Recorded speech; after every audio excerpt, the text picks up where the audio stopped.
CNI presenta.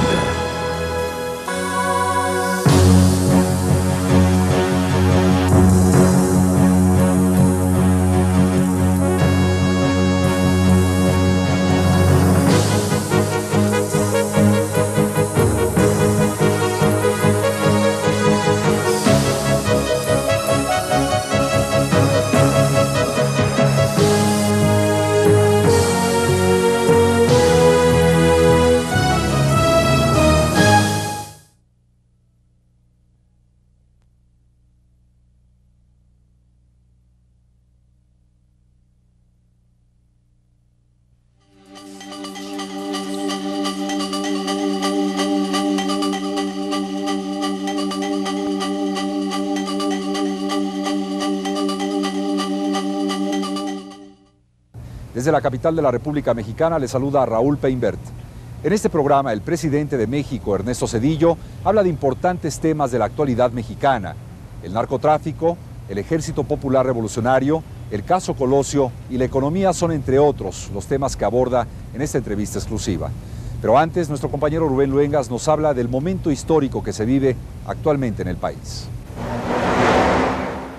Antes de ser presidente de México, incluso siendo secretario de Estado, Ernesto Zedillo se daba tiempo para practicar el ciclismo, su deporte favorito.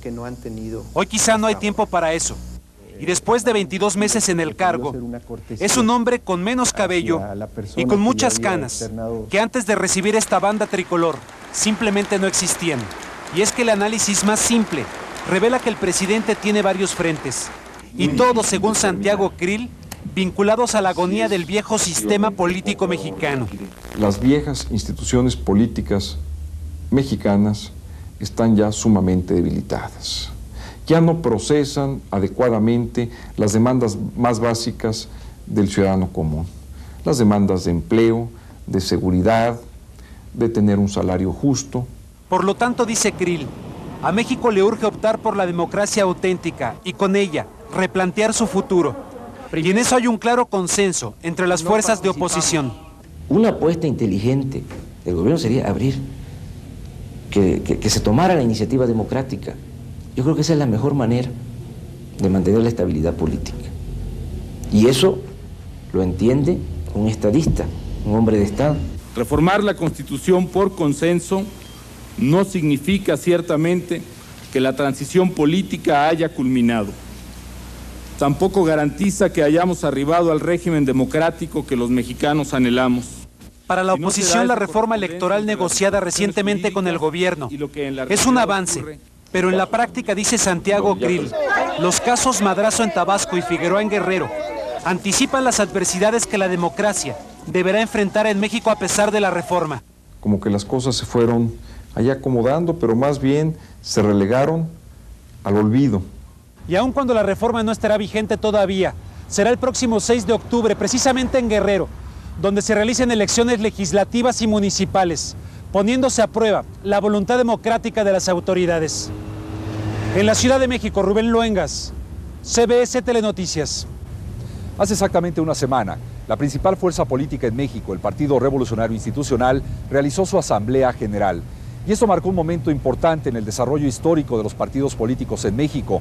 Este partido, que ha gobernado al país durante más de 60 años, marcó una nueva ruta, planteó reformas hacia el interior de su estructura. Sin embargo, la figura y la sombra del expresidente mexicano Carlos Salinas de Gortari no pudo ser evitada. Así damos inicio a esta entrevista con el presidente de México, Ernesto Zedillo. Señor presidente, ¿cuál es el propósito cuando se dice insistentemente que el PRI debe hacerse la idea de que no es un partido hegemónico en la República Mexicana? Quiere decir, Raúl, que el PRI se debe asumir como uno más de los varios partidos políticos en México. Que cada vez que vaya a una elección, tome en cuenta que los otros partidos van a estar compitiendo con una gran intensidad, que va a tener que desplegar un gran esfuerzo frente a los ciudadanos para obtener el voto limpio y legítimo, y habrá de abstenerse en todo momento a los resultados que exprese la ciudadanía mediante su voto. Esto quiere decir, obviamente, que el PRI tiene que ser un partido más competitivo en las nuevas condiciones de la democracia mexicana. Esto denota, ciertamente, que ahora hay un mayor grado de dificultad para que el PRI obtenga triunfos, pero también debe ser un estímulo para que se supere como partido, para que tenga vida propia, para que pueda construir una oferta responsable hacia los ciudadanos, una oferta atractiva, para que seleccione con mucho mayor cuidado sus candidatos, en fin, para que sea uno de varios partidos, claro, siempre con la aspiración legítima de triunfo. Señor presidente, hay una palabra clave para el pueblo de México ante la imagen del Partido Revolucionario Institucional, y es la credibilidad. ¿Usted no cree que para fortalecer esta credibilidad el partido en su reciente asamblea tuvo que haber hecho pronunciamientos más fuertes, tal vez incluso referentes a muchos que podrían ser considerados clamores populares? Bueno, yo creo que el partido hizo pronunciamientos muy fuertes en torno a su compromiso democrático. El partido se impuso a través de su asamblea una serie de reglas y procedimientos para revelarse, mostrarse auténticamente como un partido democrático, un partido que respeta la democracia nacional, pero que también ahora tendrá una democracia interna genuina. El partido tiene un programa de acción en términos de una serie de políticas que el partido propone al gobierno. Son políticas, por cierto, fundamentalmente coincidentes con las políticas del gobierno. Esto no es sorpresa, yo fui electo a la presidencia de la República con una plataforma que fue ampliamente discutida en el partido. Después, parte de esa plataforma quedó plasmada en un Plan Nacional de Desarrollo, que es mi programa de gobierno, y ahora el partido en lo esencial pues ha tomado los puntos fundamentales de esa estrategia de gobierno, con gran convencimiento de que es el mejor camino, no solamente para superar la crisis, sino para que México vaya alcanzando un desarrollo satisfactorio. Ahora, yo creo que el partido ha actuado con gran responsabilidad, no ha caído en la tentación de hacer pronunciamientos demagógicos, de caer en el escándalo para atraer la atención. El partido sabe muy bien que el pueblo de México es un pueblo maduro, un pueblo que tiende al equilibrio, a la mesura, a ser un pueblo centrado en sus decisiones. Y creo que esa estrategia del PRI, de no irse a ningún extremo, más bien de plantarse en el centro y tratar de abarcar un espectro amplio a partir de ese centro, es una estrategia adecuada de los priistas. Señor presidente, muchos piensan, algunos analistas mexicanos, que el PRI no tiene una profunda convicción de reforma, que existen grupos que se oponen a este cambio. ¿Qué piensa usted de esos grupos? ¿Qué piensa usted de ese comentario? Bueno, mire, el PRI tiene, por ser un partido político muy fuerte, partido dominante en la vida política del país durante mucho tiempo, tiene adversarios. Y cada vez que el PRI hace algo, cualquier cosa que haga el PRI, esos adversarios tienden a descalificar, por razones que yo entiendo. Son los adversarios políticos del PRI. Y son esos adversarios los que construyen esas leyendas, esas historias, para descalificar las acciones del PRI. Yo creo que la única respuesta que puede y debe dar el PRI, pues es en el terreno de los hechos.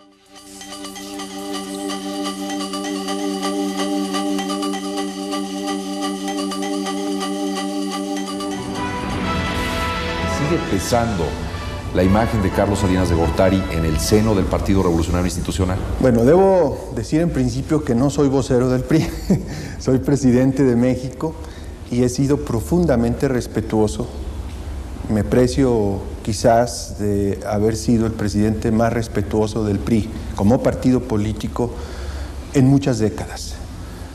El PRI tiene sus reglas, tiene sus mecanismos internos para decidir estas materias y yo como militante, pero ajeno a las decisiones internas del partido, soy respetuoso de cualquier decisión que en este o en cualquier otro problema tomen. Yo leí en los diarios que la explicación que se dio de ese asunto es que había un procedimiento de reglas para tratar esos casos, que el partido en los términos de esas reglas lo está viendo y que no era el sitio, la Asamblea General del partido, para discutir y dirimir un asunto de esa naturaleza. Había una agenda para la Asamblea que fue aprobada hace ya varios meses y la Asamblea se realizó conforme a esa agenda. Creo que el mostrar apego a ciertas reglas, como en muchas cosas en la vida, puede parecer inconveniente en el corto plazo, en algunos momentos, pero después muestra que es lo mejor, atenerse a las reglas. Señor presidente, como militante distinguido del Partido Revolucionario Institucional, ¿por qué se pronunciaría usted? ¿Por la salida del expresidente de las filas del partido o por su permanencia en el mismo? Parte de mi criterio como presidente, y esto desde que era candidato a la presidencia lo dije, es que yo no intervendría de modo alguno en decisiones que solo competen a los órganos internos del partido en los términos de sus estatutos. No he intervenido, por ejemplo, en la selección de candidatos, y creo que pues esto es un hecho inédito en la historia del partido. No intervine para señalarles en qué términos debiera desarrollarse su asamblea. He asumido las conclusiones de la asamblea como un militante más. Creo que lo más valioso de esta asamblea fue el método, el que hubiera libertad para discutir, para debatir, aún para pelearse. Creo que ese es el valor de esta asamblea. De la misma manera, pues sería indebido que yo me pronunciase sobre asuntos que únicamente competen a los órganos internos del partido, como el que usted está señalando. El esclarecimiento del crimen de Luis Donaldo Colosio.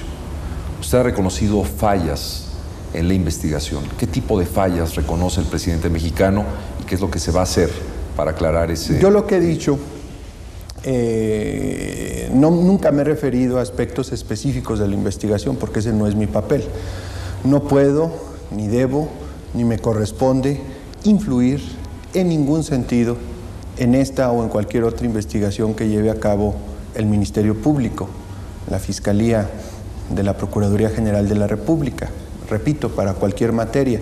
Sería ilegal que yo hiciera eso. Lo que he dicho, efectivamente, es que dado el fallo absolutorio que se dio respecto a un señor que estaba acusado de ser el segundo tirador en el asesinato de Luis Donaldo Colosio, evidentemente eso constituía un descalabro de la Fiscalía. No estoy señalando fallas específicas en la investigación porque eso no me corresponde, pero hay un hecho, un señor fue consignado acusado de haber cometido un crimen y frente a las pruebas presentadas tanto por la parte acusadora como por la defensa, el juez opta por absolver a este señor. Bueno, evidentemente ese es un descalabro y eso naturalmente tiene que ver con la decisión que tomamos el Procurador de la República y un servidor de poner a otro señor a cargo del caso. Señor presidente, en ese sentido, de ser cierta la posibilidad del complot en el asesinato de Luis Donaldo Colosio, al descubrirse a sus autores intelectuales, ¿corre algún tipo de riesgo el actual sistema político mexicano, su actual administración? Bueno, mire, creo que usted está, como le corresponde por ser buen periodista, en el terreno de las hipótesis. Yo como presidente tengo que atenerme a los hechos. En primer lugar, reiterar el criterio de que la Procuraduría tiene total libertad de acción para investigar y para perseguir los delitos que pudieran resultar de esas investigaciones, para consignar a las personas que pudieran habérseles o pueda imputárseles alguna responsabilidad en el caso. Yo creo que cualquier cosa que derive en una justicia, en conocer la verdad, no solamente no debilita al sistema político, sino que lo fortalece, porque es una prueba de que la capacidad de las instituciones está ahí. Y en ese sentido el criterio que yo he establecido es el correcto. Simplemente procúrese la justicia, procúrese el conocimiento de la verdad. En cuanto regresemos, el presidente de México traza su estrategia para combatir a este nuevo grupo armado. Volvemos.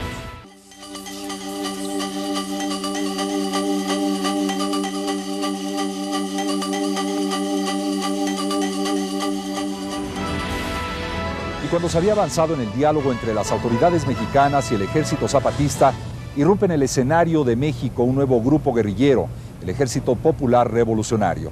En nuestro siguiente reportaje, Raúl Torres hace una radiografía de este nuevo grupo armado. Primero pantomima, luego terroristas. Así llamó el gobierno al Ejército Popular Revolucionario, aparecidos el 28 de junio en la conmemoración del primer año de la matanza de Aguas Blancas, en Guerrero. Pero aunque no le han declarado la guerra a nadie, lo que llaman su lucha por el poder ha provocado ya decenas de muertos y heridos. Para resistir las embestidas represivas del gobierno antipopular y respaldar a las masas en la lucha por sus reivindicaciones inmediatas.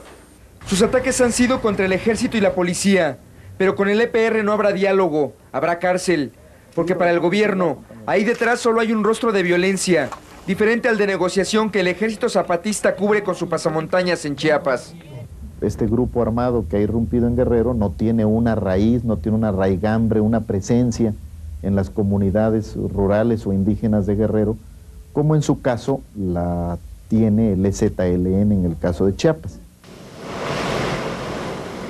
Cerca de 20,000 soldados buscan a los nuevos rebeldes, por lo que en las montañas de Guerrero la situación es tensa. ¡Guerrero, no es fuerte! Los militares esperan una agresión, mientras las organizaciones sociales los acusan.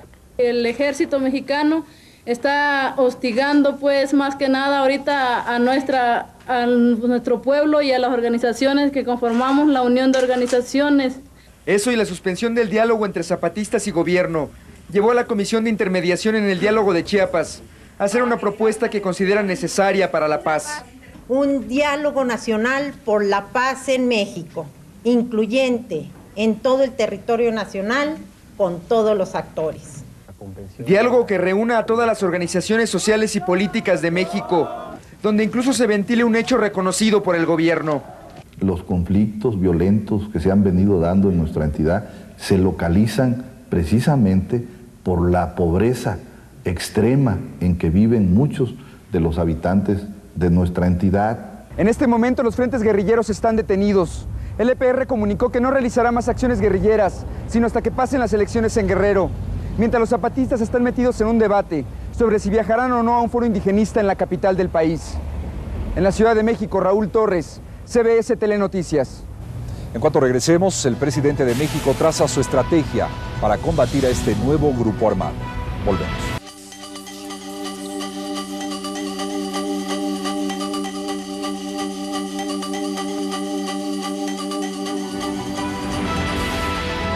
Análisis oficiales publicados por la prensa mexicana señalan que el nivel de reclutamiento del ejército zapatista ha decaído en los últimos meses.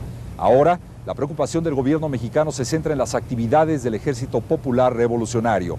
El presidente de México, Ernesto Zedillo, aborda este tema en América Habla. ¿Cómo lo ha golpeado el surgimiento de un nuevo movimiento guerrillero en México, el EPR? Bueno, afortunadamente al presidente de México no lo golpea nada. No, es un tema de gran preocupación para mí, para los mexicanos. Es un grupo que surge, irrumpe con una gran violencia, que ha asesinado a varias docenas de personas. Es un grupo que, dadas las acciones que ellos han hecho, esta no es mi calificación, sino ellos se están autocalificando, es un grupo violento y terrorista, afortunadamente acotado en sus acciones, claramente limitado a acciones pues muy ventajosas desde el punto de vista criminal. Y lo que estamos haciendo con gran cuidado, con gran prudencia, pues es aplicarles la ley. Aquí quiero ser muy claro. Yo he insistido mucho ante la opinión pública y por supuesto ante mis subordinados de que la aplicación de la ley a estos individuos debe ser muy cuidadosa de no ir a afectar intereses de terceros o derechos de terceros. La historia de la persecución de grupos terroristas o guerrilleros en América Latina y aún en México y aún en Europa y en otras regiones del mundo es sumamente traumática. En aras de perseguir los delitos que cometen estas personas, se ha caído en violaciones de derechos humanos, de inocentes incluso. No se debe violar el derecho humano ni del delincuente, pero menos aún, ¿verdad? Es mucho más grave todavía, yo diría siempre es muy grave, pero se comete un error incluso estratégico si en aras de perseguir a un criminal se afecta a un tercero. Entonces yo he dicho, vamos a aplicar la ley, vamos a perseguir a estos delincuentes, pero tengamos mucho cuidado de no ir a afectar a terceros, ni tampoco los derechos humanos de estos delincuentes, por cierto. Tiene que ser un proceso muy pulcro. ¿Por qué esa gran diferencia de opiniones? ¿Por qué el ejército reconoce la existencia de este movimiento y por qué la instancia, la Secretaría de Gobernación, habla de una pantomima? No, mire, no hay ninguna diferencia. El secretario de Gobernación, cuando aparece este grupo, y parafraseando una expresión que tuvo una persona, una personalidad política del país que estuvo presente en el acto donde aparece, utiliza esa expresión. Y ahora se ha hecho tesis en algunos sectores de la opinión pública y en los medios, ¿verdad?, de que el secretario de Gobernación ha opinado y sigue opinando que es una pantomima. Bueno, yo creo que no hay que caricaturizar una opinión de un día, que además en más de un sentido pretendió ser una cortesía hacia la persona que ya había externado su análisis sobre esa situación, y por otro lado yo sostengo que desde cierto punto de vista pues es una pantomima, porque ellos dicen que es un movimiento reivindicatorio de causas sociales y por otro lado asesinan personas. Bueno, yo creo que hay una representación falsa de una realidad que ellos pretenden representar. Nadie que tenga una causa social legítima puede incurrir en el asesinato, y en el asesinato cruel y cobarde como en el que ellos han incurrido. Y en ese sentido, bueno, son una pantomima. En cuanto regresemos, el mandatario mexicano hablará sobre el flagelo del narcotráfico. No se vayan.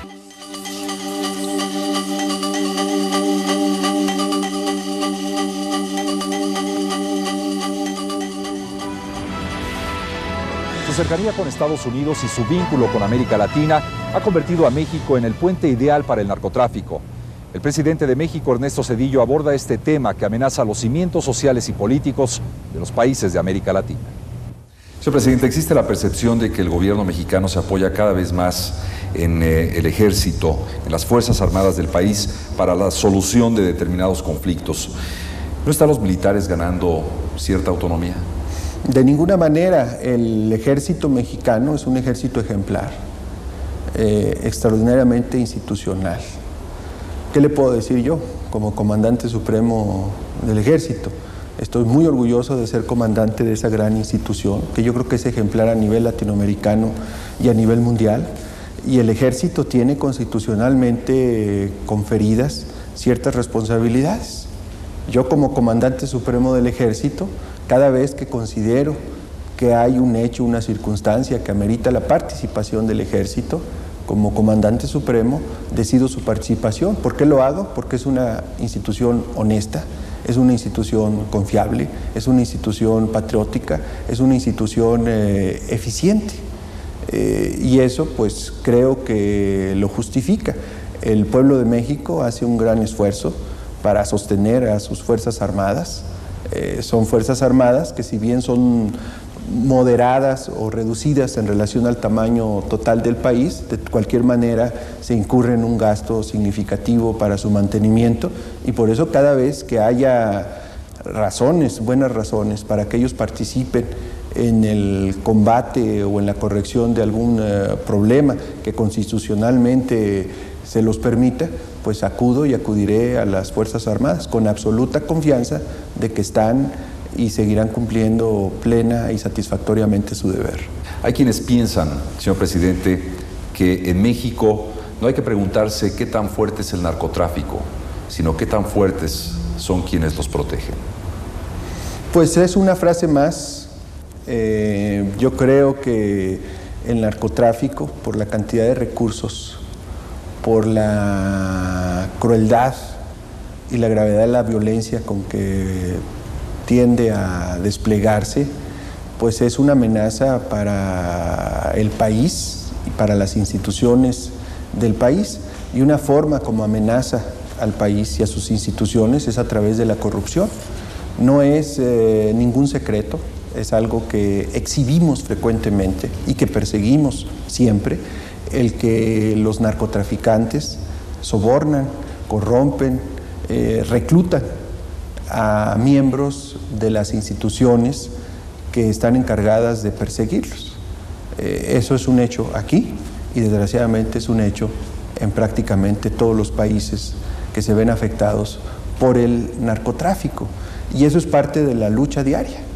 En las últimas semanas hemos tenido el asesinato, pues puedo decir ahora con tristeza, que de literalmente una decena de miembros de la Procuraduría General de la República, y el procurador está absolutamente convencido que estos asesinatos fueron llevados a cabo por bandas de narcotraficantes.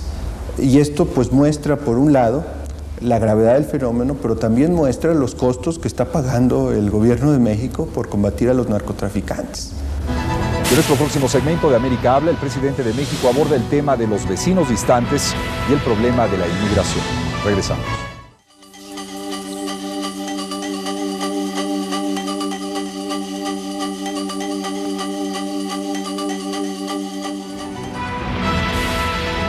El proceso electoral en los Estados Unidos es seguido con mucha atención en México. A continuación, el presidente Ernesto Zedillo habla sobre sus preferencias en el marco de los comicios estadounidenses. Usted ha dicho que las relaciones con los Estados Unidos son relaciones complejas, que están en un momento muy importante, tanto de relación política como de desarrollo comercial entre ambas naciones. En este momento, ¿qué le conviene más al interés nacional? ¿Qué le conviene más a México?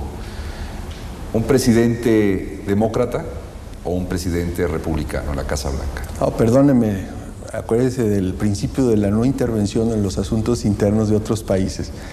¿Quién es presidente de los Estados Unidos? Es un asunto de los ciudadanos de los Estados Unidos de América, y lo van a decidir en sus elecciones conforme a sus leyes y a sus prácticas democráticas.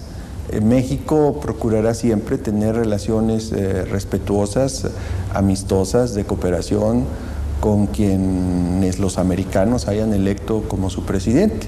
Esto sin menoscabo de que claramente ha habido una buena relación con la administración Clinton. ¿En qué momento se encuentra esa relación, señor presidente? Se encuentra en un momento, como siempre, de gran dinamismo, a pesar de la etapa electoral que se está viviendo en los Estados Unidos. No se ha frenado la atención a los asuntos de interés bilateral. Sigue habiendo una gran comunicación. Esto me satisface porque, pues tradicionalmente, llegando el proceso electoral en los Estados Unidos, tiende a cerrarse hacia los asuntos internos, descuidándose a veces los asuntos externos. Nosotros podemos decir que afortunadamente en esta ocasión eso no ha ocurrido y seguimos teniendo una comunicación fluida y constructiva prácticamente en la totalidad de los asuntos que nos atañen. Hay un aspecto, señor presidente, conocemos la posición que el gobierno mexicano, los empresarios mexicanos, los legisladores mexicanos han adoptado frente a la ley Helms-Burton, no solamente en México, en muchos otros países de América Latina. Podríamos decir que es una crítica, un consenso generalizado. Pero ¿es la ley antídoto una solución realmente funcional para los empresarios mexicanos, para el gobierno mexicano, o es simplemente un recurso de carácter retórico? No, he sostenido que el asunto de la Helms-Burton es muy complejo. Y una de las cosas que dijimos cuando se envió la iniciativa de la llamada ley antídoto, que por cierto a mí no me gusta llamarle ley antídoto, creo que es un término totalmente equivocado y engañoso, es que es solamente uno de varios instrumentos que se podrán utilizar para contrarrestar los efectos de esta ley. En primer lugar, pues hemos acudido al diálogo directo con el gobierno de los Estados Unidos, como han acudido otros países, para externarles nuestra preocupación, nuestra objeción, nuestro rechazo a esta ley. Les hemos indicado además que acudiremos a los foros multilaterales o regionales de los que somos miembros, socios de pleno derecho, para utilizar los mecanismos jurídicos que nos dan esos foros. Bueno, un éxito que ya tuvo, diría yo, la diplomacia mexicana fue la opinión emitida por el Comité Jurídico Interamericano, que se promovió por México, Canadá, otros países de América, y que fue conocido hace algunas semanas, en donde claramente el Comité Jurídico Interamericano dice que la ley Helms-Burton no se conforma, no es congruente con los principios del derecho internacional. Ese solo elemento, pues yo juzgo que debiera ser motivo de interés, de reflexión y en su momento de decisión respecto a esta ley en los propios Estados Unidos. Pero así como la OEA, pues están los foros del Tratado de Libre Comercio de América del Norte, los mecanismos de la Organización Mundial de Comercio, y seguiremos insistiendo a través de todos ellos, pues para lograr una reconsideración. Al final de cuentas, ¿qué ocurre? Bueno, estamos frente a algo que nosotros consideramos una arbitrariedad, un acto injusto. Bueno, yo lo que digo, frente a actos arbitrarios, pues a veces no hay muchos caminos jurídicos, ¿sí? Y yo creo que eso es lo que debiera reconocerse en los Estados Unidos, que esto no le ha servido ni le va a servir a Estados Unidos a ningún propósito positivo en su relación con Europa, en su relación con Canadá, en su relación con México, en su relación con otros países.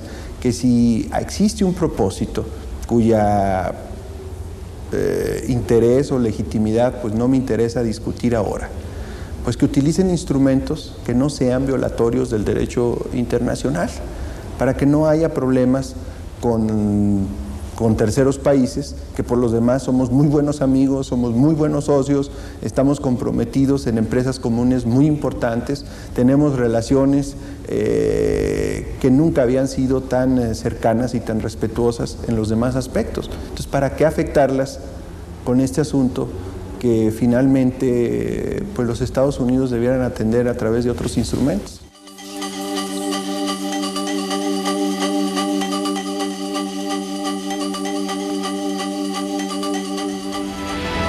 A 2 años de haber asumido su mandato, el Ejecutivo mexicano parece tomar un respiro. Los últimos indicadores económicos señalan que México está logrando paulatinamente su recuperación. Pero son muchos los retos que hay por delante. Y de este tema nos habla Víctor Calderón desde Washington. Para que el ajuste necesario... Cuando el presidente Ernesto Zedillo anunció a comienzos de este mes que su país estaba saliendo a flote de la peor crisis económica de los últimos 60 años, los mexicanos fueron los primeros sorprendidos. Pero el presidente habló con cifras. Dijo que en los primeros 7 meses de este año el desempleo se redujo al 5.8%, mientras que en el mismo periodo del año pasado fue del 7.6%. Destacó que el incremento de los precios de los productos básicos pasó del 38 al 18.5%. Dijo además que el cambio del peso mexicano con relación al dólar es hoy menor al cierre del 95. Entonces se pagaba por un dólar 7 pesos con 80 centavos. Hoy se pagan 7,56. Los resultados esperanzadores del gobernante mexicano fueron aplaudidos aquí en Washington por el Fondo Monetario Internacional, que pronosticó un crecimiento económico del 3.6% para este año, frente al saldo en rojo del 6.9% que registró el año anterior. Aunque los mexicanos no sienten la recuperación económica de la que hablan los indicadores, los organismos internacionales de crédito reunidos en su asamblea anual aquí en Washington sí respaldaron las medidas de ajuste para superar la crisis. El saneamiento de la economía, los pobres se van a beneficiar de él. Pienso que 97 confirmará esto no solamente en términos de crecimiento y de crecimiento del empleo, sino también en términos de reducción de la inflación. Hace un año nadie esperaba que estuviéramos ya ahora con una recuperación fuerte y que los capitales extranjeros hayan vuelto a México, de manera que son síntomas muy alentadores. Alentador solo para unos pocos, según el director del proyecto de economía global del Instituto Cato en Washington. Los impuestos, además, se han subido por un 50% para poder mejorar los números macroeconómicos del gobierno. El pueblo mexicano ha estado tomando las pérdidas y no necesariamente los inversionistas. El gobierno del presidente Zedillo reconoce que desde diciembre de 1994, cuando estalló la crisis, la cifra de mexicanos en la pobreza extrema pasó de 17 a 22 millones. ¿Quiénes deben hacer los mayores sacrificios? Difícil de decir, pero diré todos. Como parte de los créditos externos para superar la crisis económica, el gobierno de los Estados Unidos le prestó $20.000 millones al de México, de los cuales tomó 12.500 millones y adeuda 3.500. Una razón más, según el informe del presidente Ernesto Zedillo, para creer en lo que él llamó el comienzo de la recuperación. En Washington, Víctor Javier Solano, CBS Telenoticias. Desde su particular punto de vista, ¿cuándo el ama de casa, el taxista, el obrero, la gran mayoría que habita en la República Mexicana va a poder sentir un efecto positivo directamente en su bolsillo? Bueno, es muy importante platicar de eso, Raúl.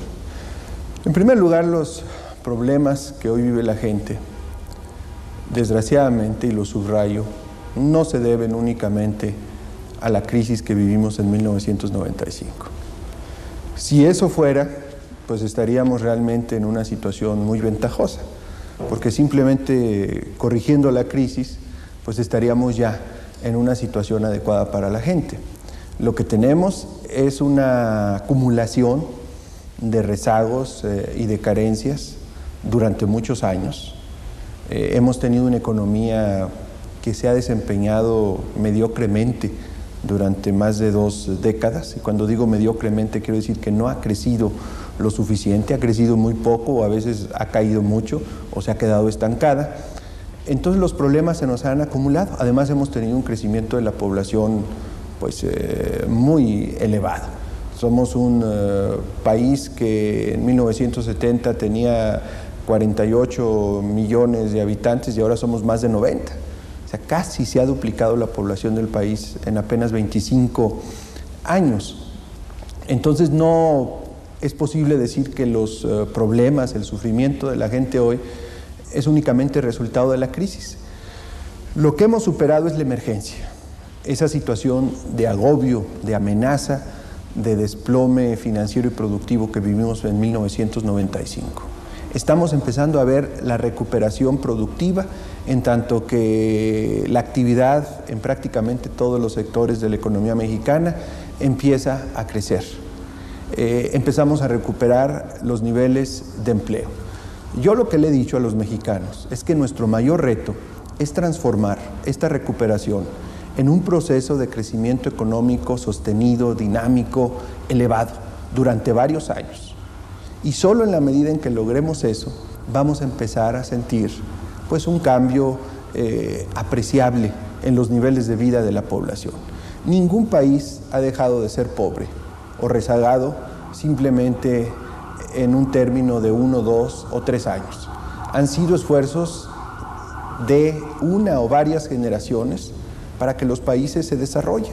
Y en ese sentido, pues yo soy muy franco con los mexicanos, con los ciudadanos, diciéndoles este esfuerzo tan extraordinario que hicimos en 1995 para superar la emergencia económica, para alejar la amenaza del colapso financiero y productivo, tenemos que sostenerlo durante muchos años, si realmente queremos ser un país que se desarrolle, un país que corrija sus graves carencias, que empiece a tener realmente la justicia social a la que todos aspiramos. Ahora, afortunadamente, el hecho de que ya haya más empleos, de que empiece a aumentar la producción, es algo que tímidamente empieza a reflejarse ya en el ánimo y en la satisfacción de la gente, sin dejar de reconocer pues que somos un país con muchos problemas, pero esos problemas no se van a resolver únicamente con buena voluntad. Los problemas de un país se resuelven con trabajo, más trabajo, más trabajo. Señor presidente, por otra parte, ¿alguna posibilidad de que vuelva a presentarse en México una devaluación de la moneda? Lo que tenemos en México es un régimen de libre flotación. Todos los días cambia en alguna medida el tipo de cambio. Lo que nosotros hemos hecho y seguiremos haciendo es tener políticas que tengan como resultado pues una mayor estabilidad, una evolución adecuada del tipo de cambio. En la medida en que mantengamos la disciplina fiscal y monetaria, yo considero que la evolución del tipo de cambio pues será congruente, por una parte, con los objetivos de crecimiento económico y, por otro lado, con el objetivo de ir reduciendo paulatinamente la inflación. Señor presidente, ¿considera usted que la estrategia económica del régimen anterior puede ser catalogada como un fracaso de acuerdo a los resultados que se vivieron en 1995? Mire, esos juicios sumarios de las estrategias económicas son poco adecuados y serios. Como en todas las estrategias económicas, hay elementos positivos y puede haber elementos negativos. Yo creo que el cambio estructural que inició México en 1985, porque creo que si hay algún fenómeno en nuestra historia económica al que se le pueda poner fecha, es a este cambio estructural. A mediados de 1985, después de una devaluación que tuvimos por aquellas fechas, el gobierno de entonces empezó una serie de reformas de apertura comercial, de reestructuración del sector público, de liberalización interna de la economía, proceso que se sostuvo en la siguiente administración, y yo creo que ese proceso ha sido realmente muy favorable para el futuro de nuestra economía. Yo lo que he señalado como tema, digamos, de preocupación respecto a la política económica del gobierno pasado fue el hecho de que el ahorro interno se descuidó.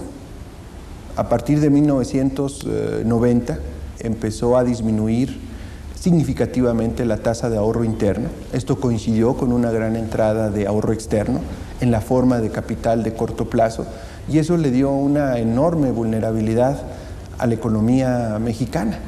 Pero de ninguna manera creo que la crisis financiera de 95 niegue las ventajas de las reformas estructurales emprendidas desde 1985. Por el contrario, creo que México está saliendo tan rápido de esta crisis tan profunda que vimos en 1995 porque nuestra economía tiene otra estructura, tiene mucho mayor fortaleza que la que tuvo, por ejemplo, a principios de los años 80, cuando enfrentamos la llamada crisis de la deuda. Hacemos una breve pausa y en cuanto regresemos, el presidente mexicano habla sobre la importancia de la reforma política y democrática en el país. Volvemos.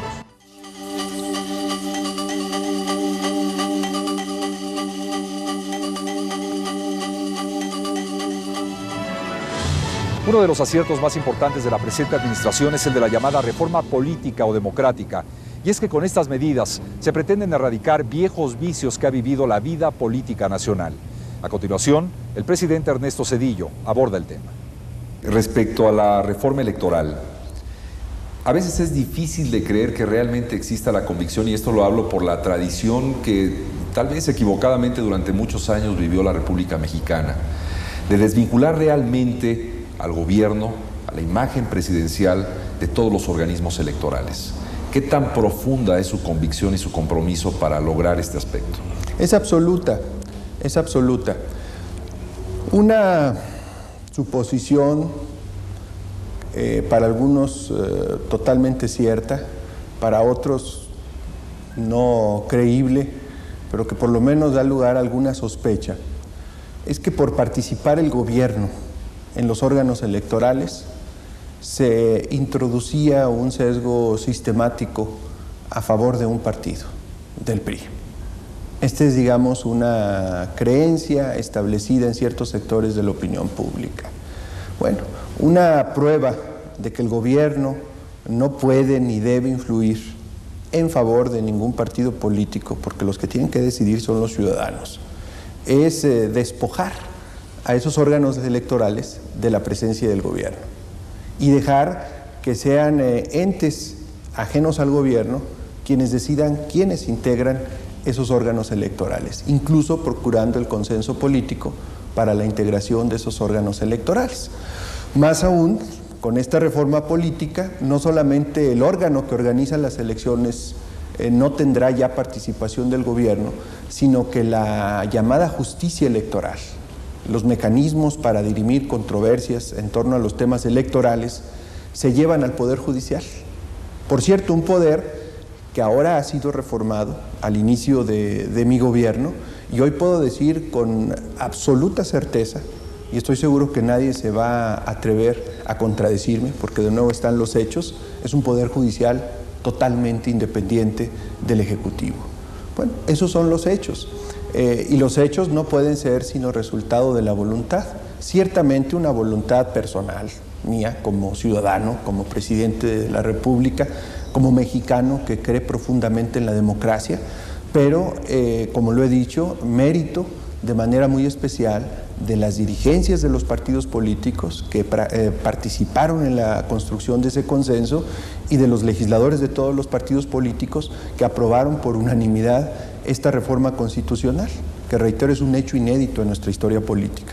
Señor presidente, como hecho inédito, ¿se ha puesto usted a pensar qué sería gobernar a México con una oposición en la mayoría del Congreso?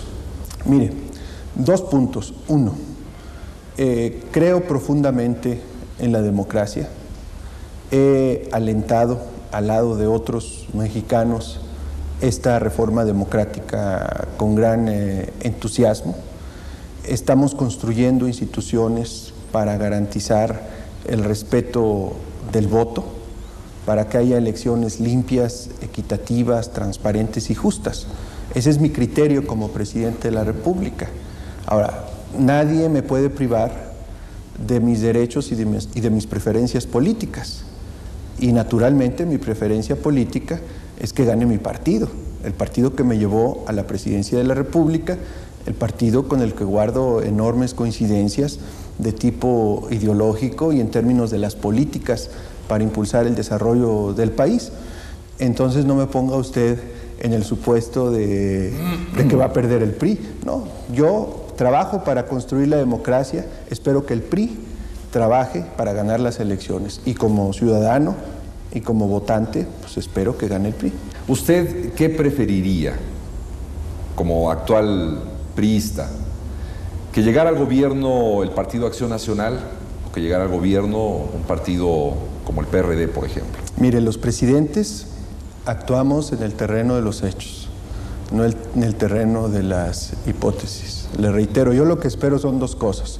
1, que las elecciones de 1997 se desarrollen con toda legalidad, con toda limpieza, con pleno respeto al voto ciudadano. 2, como ciudadano, como militante, mi corazón está con el PRI. Señor presidente, muchas gracias por esta entrevista. Muy gracias amable. a usted, Raúl.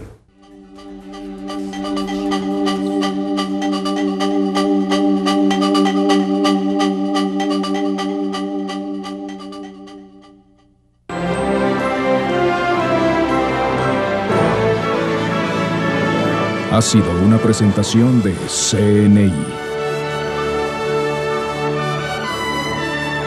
XHTVM. CNI. Canal 40.